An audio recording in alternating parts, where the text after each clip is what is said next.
All right, welcome to the Unapologetic Chauvinist. This is Justice, your host. First, I want to say forgive me if you hear the lawnmower in the background. The city is cutting grass in the neighborhood. About time. But anyway, off of that side note, I want to discuss the importance of self-defense from a biblical perspective. You'll have many people who subscribe to the Bible or refer to themselves as Christian who say turn the other cheek.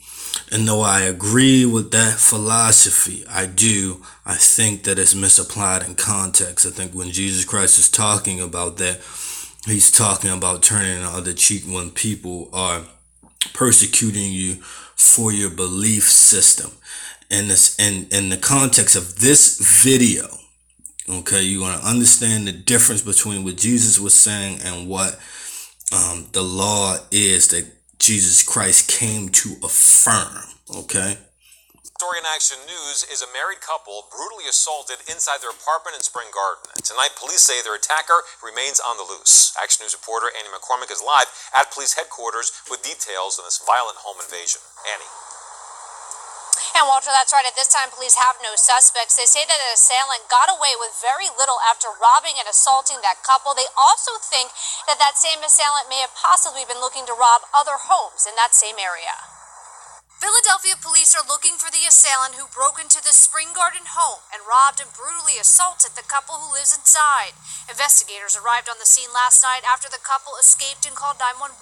The victims told police it happened around 10:30. You just hear more and more of these stories, like, in every spot, so it's just starting to get, like, a little unnerving, I guess. Residents on the... And indeed, to some degree, it should be unnerving. But what's disturbing about the story is the fact that the couple had to escape as if they weren't prepared to defend themselves. And we all should be prepared to defend ourselves in our own space. I am pro self-defense. I think all people should be pro self-defense in the sense that you're being unjustly attacked or trying to be stolen from. In the sense of, if you're saying something that people disagree with, some people would disagree with me, but I'm fine with, people being upset with me over my system of belief. That's fine. You have that right to, but you don't have that right to physically break in my space to steal from me for no apparent reason. But a part of this comes from not keeping the laws of God, which is a different video entirely, but it is a tangent to the situation. There really should be no need for much poverty in any nation that would endeavor to keep what God says. God makes provisions for the poor in the tithing system of the Old Testament. It wasn't just about these health and wealth preachers making all of this money off of people who want blessings from God.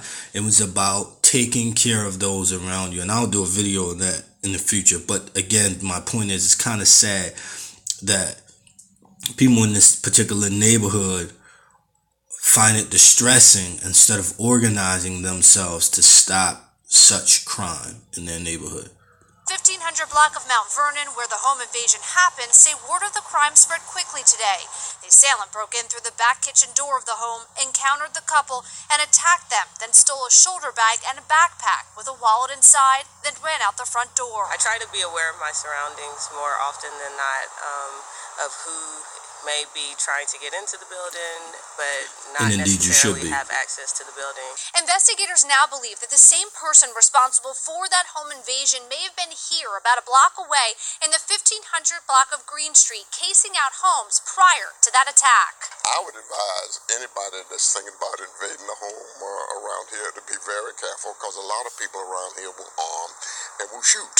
Isaac and Rose Miller have lived on Green Street for 20 years and say recently they have made changes for the sake of safety. I walk in the mornings. I haven't recently because of all of this kind of thing that you're talking about that's happening all over the city. And there's no way this older woman should be fearful. Now, police say after the couple called 911, they were taken by an ambulance to Temple University Hospital. They were listed in stable condition, suffering from cuts and bruises after that attack. For now, reporting live at police headquarters, Annie McCormick, Channel 6 Action News. Walter. All right, thanks. So that being said, I want to look at this from the biblical perspective.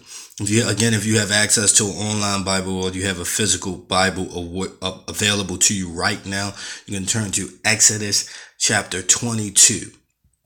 Again, if you don't subscribe to the Bible, there's really not much I can do for you but say, look at the system in place and look at the possible results of following these types of systems. This system in place biblically, and how the things that are happening in our modern society will be very, very different if we instituted some of these things just as a trial. You would see how different things would be.